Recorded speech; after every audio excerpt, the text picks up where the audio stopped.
본 교육 동영상은 노인 일자리 참여자분들께 배포해드린 워크북과 함께 비대면 학습이 가능하도록 제작되었습니다.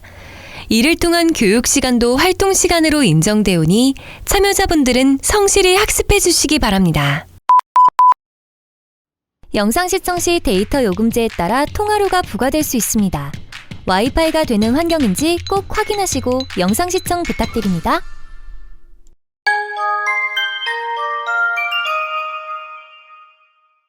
무심코 던진 말 한마디. 누군가는 잊을 수 없는 치욕이 됩니다.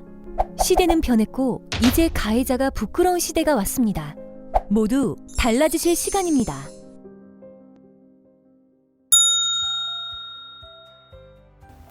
나의 육체의 신호등이야. 여러분 안녕하세요. 네, 성희롱 중에서 굳이 가장 위험한 성희롱을 꼽자면 단연 육체적 성희롱일 것입니다. 네, 최근에는 시니어층의 육체적 성희롱이 늘어나고 있어 사회적 이슈가 되고 있습니다. 더 심각한 것은 일부 시니어층은 성희롱을 당해도 신고하지 않는 경우가 많아 2차 피해로의 확산이 많았습니다. 육체적 성희롱은 강제 입맞춤, 포옹, 뒤에서 껴안기, 특정 부위 만지기 등 신체적 접촉을 통해 불쾌감과 수치심을 안기는 행위뿐만 아니라 그 외에도 성적 굴욕감을 유발하는 모든 행동은 육체적 성희롱에 포함됩니다. 그 예시로 어깨를 만진다거나 허리를 쓰다듬거나 안마를 요청하거나 또 원치 않는 안마를 상대가 굳이 해주는 경우도 포함이 됩니다.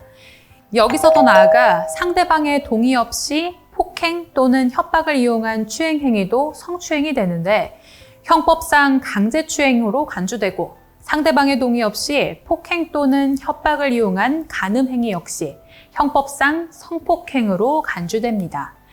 육체적 성희롱 시 협박이 이루어지고 그 이후에 행위까지 진행이 되면 성추행과 성폭행이 함께 이루어지는 것입니다.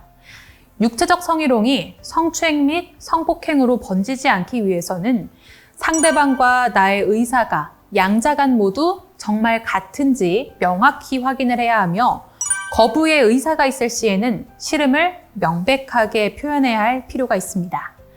그리고 행위로 이뤄지다 보니 쉽게 판별이 가능해 주위 사람들도 관심을 가져 적극적으로 도와야 합니다. 특히 어깨나 허벅지를 만지는 것이 흔한 사례인데요. 간혹 참여자 간 동료들끼리는 육체적 성희롱이 해당되지 않는다는 듯이 상대의 신체를 건드리거나 어깨를 주물거리는 경우가 있죠. 동성 간에는 육체적 성희롱이 해당되지 않는다는 것은 편견일 뿐 동성 간에도 불쾌감을 느꼈다면 육체적 성희롱으로 간주될 수 있습니다. 네, 당연히 이성 간에는 더욱 조심하여야 하며 아무리 가볍더라도 신체적 접촉은 언제나 상대의 동의하에 있어야 함을 알려드립니다. 이렇게 육체적 성희롱은 성희롱 중에서도 행동과 밀접한데요. 그렇다 보니 더 큰 범죄로 커질 수 있기에 싫음을 명백하게 표현하고 신고하는 자세가 필요합니다.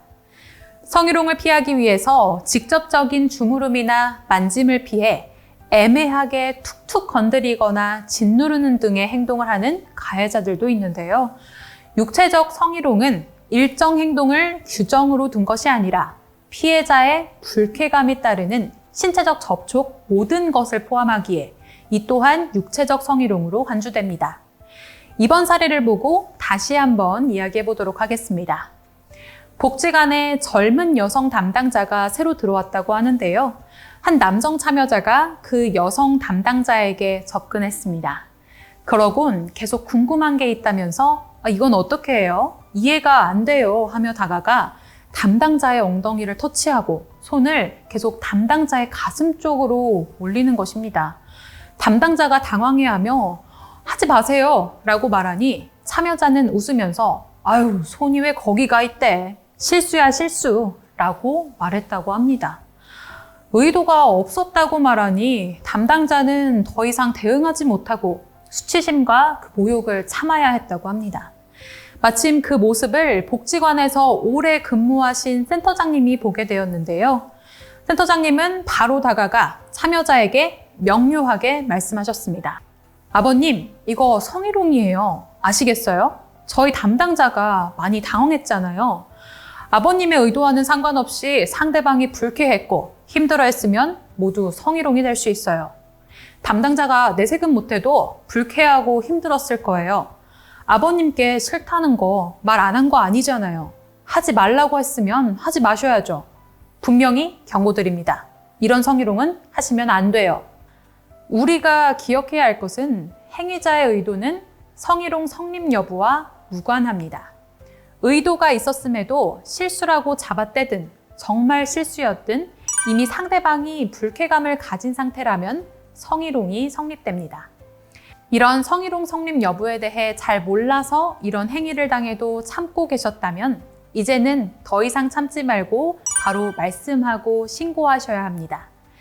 피해자분들도 성희롱 근절 방안을 따르며 성희롱 근절 문화를 만들어야 할 필요가 있습니다. 육체적 성희롱 근절을 위한 방법은 일부 인원들만 노력한다고 이뤄지지는 않습니다. 우리 모두의 노력이 함께 필요합니다. 네, 그럼 각 대상자에 따라 근절 방법에 대해서 알아보도록 하겠습니다. 일단 성희롱 행위자가 지켜야 할 육체적 성희롱 근절 방법에 대해 말씀드리겠습니다. 첫 번째, 성희롱 행위자는 스스로의 행동으로 인해 피해자가 발생하고 상처를 입힐 수 있다는 것을 인지해야 합니다. 두 번째, 성희롱 행위자는 자신의 가해 의도와는 별개로 사과해야 합니다.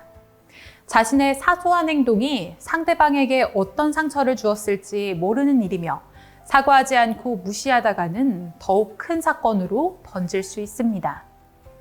자신의 행동에 대한 사과는 물론 상대방이 받았을 상처와 불쾌감에 대해 주의하며 사과할 필요가 있습니다. 세 번째, 다시 하지 않겠다는 재발 방지 약속을 해야 합니다. 성희롱 피해자가 신고하고 의견을 제기하는 이유는 제2의 피해를 막기 위해서이기도 합니다. 이를 존중하는 마음으로 원래 안 하려 했다라는 핑계 섞인 말보다는 미안하다, 다시는 하지 않겠다라는 말로 피해자에게 진심으로 사과를 하고 반성해야 합니다. 이번에는 육체적 성희롱 이후 피해자가 해야 하는 근절 방법에 대해 말씀드리겠습니다. 첫 번째, 불쾌함을 어필하면서 행위자에게 하지 말라는 거절 의사를 보여야 합니다. 추후 책임 소재 다툼이 발생했을 때 거절 의사를 표현했는지에 따라 일방적 성희롱임을 입증해내기 쉬워집니다. 뿐만 아니라 행위자가 피해자의 의중을 잘못 오해했을 수도 있으므로 빠른 거절로 육체적 성희롱이 멈추게 해야 합니다. 두 번째, 거절 의사에도 불구하고 행위자가 계속 육체적 성희롱 행위를 한다면 즉시 신고해야 합니다. 신고를 하지 않는다면 행위자의 육체적 성희롱은 계속될 것이며 다른 2차 피해자가 생길 염려도 있습니다. 뿐만 아니라 CCTV 등 증거를 확보하기 위해서라도 빠른 신고는 필수입니다. 세 번째, 남들에게 내색은 못해도 육체적 성희롱으로 인한 후유증으로 두려운 대상이 생기거나 스스로 자책할 수도 있습니다. 이를 방지하기 위해서 상담이 필요합니다. 기관에 상담을 신청하고 도움을 받으셔야 합니다. 다음으로는 주변 사람이 육체적 성희롱 근절을 위해 성희롱 발생 후 해야 할 근절 방안입니다.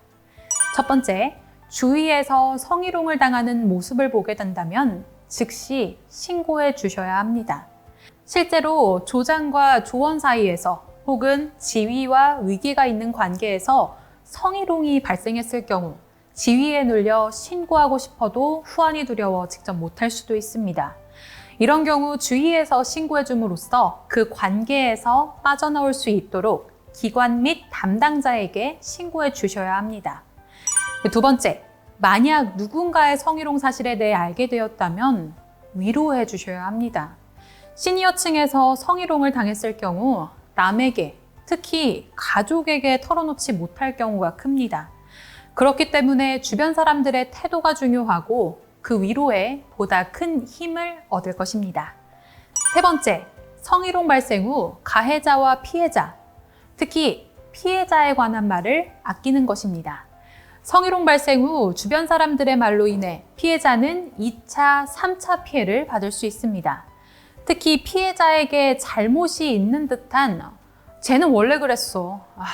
그럴 줄 알았어. 와 같은 발언은 피해자를 더욱 힘들게 할 뿐더러 명예훼손으로 고소를 당할 수도 있습니다.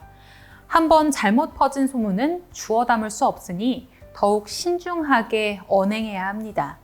네, 그렇기 때문에 사건의 진위가 낱낱이 밝혀지기 전까지는 그에 관한 말은 하지 않을 것이 상책이자 도리입니다. 낱낱이 밝혀졌다 해도 될 말과 안 해도 될 말을 잘 구분하여 피해자가 상처받지 않도록 각별한 주의를 해야 합니다. 이렇게 육체적 성희롱 근절 방안에 대해 알아보았는데요. 성희롱 가해자와 피해자, 주변인 모두 이런 일이 발생되지 않게 신경 써야 합니다. 이번에는 근절 활동 중 좋은 사례를 하나 설명해 보겠습니다. 배달사업단에 있었던 일입니다. 배달사업단은 일반인 외에도 노인 일자리에 참여하는 분들에게 도시락을 나눠주는 사업인데요. 끼니 시간에 맞춰 일이 진행되다 보니 항상 도시락 가게는 사람이 붐비는 편이었습니다. 배달사업단의 어떤 조장이 목소리도 크고 성격도 괄괄하여 팀원들이 함부로 하지 못하는 남성 참여자였다고 하는데요. 아무도 이 조장의 의견과 지시에 토를 달지 못하는 강압적인 분위기였습니다. 네, 그런데 문제는 이 조장이 약주를 좋아하셔서 간간히 사업 활동 전에 술을 마시고 오는 날들이 늘어나는 것입니다. 네, 마침 그날도 술에 취한 채 배달사업단에 도착을 했다고 합니다.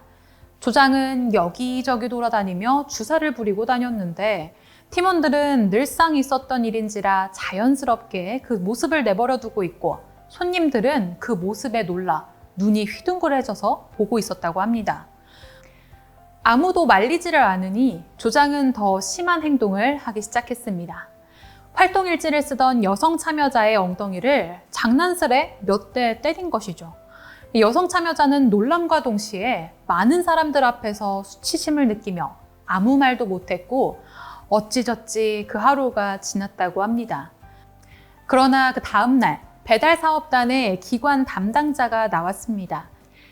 다른 곳에서 노인 일자리 사업을 참가하고 있던 참여자가 이 이야기를 듣고 대신 신고한 것입니다. 기관에서는 CCTV를 통해 이를 확인하고 여성 참여자분께 어떻게 할지에 관해 따로 불러 물어보았습니다. 술만 안 마시면 괜찮은 양반인데 술만 마시고 오면 저럽니다. 술을 안 마셨을 때는 나름 리더십도 있고 솔선수범도 하는 조장이었기 때문에 피해자의 동의하에 기관과 여성 참여자는 조장에게 한 번만 더 술을 마시고 사업에 오면 노인 일자리 사업에서 나갈 것을 서약하는 각서를 쓰게 하고 진심 어린 사과를 받고 마무리를 지었다고 합니다. CCTV가 작동하고 있어서 보다 빨리 결론이 나온 사례였습니다.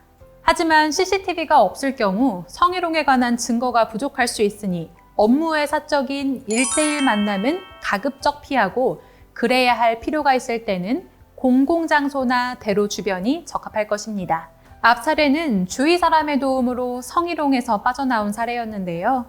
아마 누군가가 도와주지 않았다면 지금까지 성희롱을 당하고 있을지도 모릅니다. 실제로 피해자는 누군가에게 도움을 요청하기 힘든 상황이거나 용기가 부족해 벗어날 수 없는 상황일 수도 있습니다. 이때 주위에서 적극적으로 도와준다면 성희롱 근절이 어렵지만은 않을 것입니다. 피해자와 가해자의 입장에서만 이해할 것이 아니라 주위에 이런 상황이 있다면 앞에서 막아주진 못해도 신고를 대신해주는 바람직한 모습을 기대해 보겠습니다. 마지막으로 OX 퀴즈를 맞춰보고 오늘의 교육을 마치도록 하겠습니다. 고맙습니다.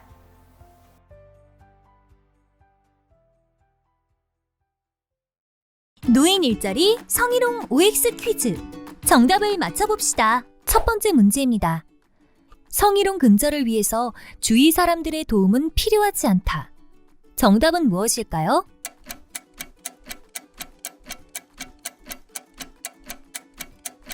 정답은 X입니다.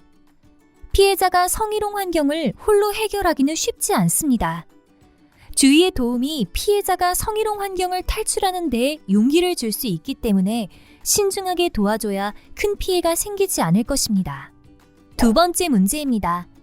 직접적으로 특수 부위를 만지고 주무르는 것만 성희롱에 해당된다. 정답은 무엇일까요? 정답은 X입니다. 성적 성희롱으로 사료되는 특정 부위뿐만 아니라 어깨를 주무르거나 손을 만지는 것 또한 상대방이 불쾌한다면 신체적 성희롱이 될 수 있습니다. 스스로 인지 못하더라도 상대방이 불쾌한다면 즉시 그만두셔야 합니다.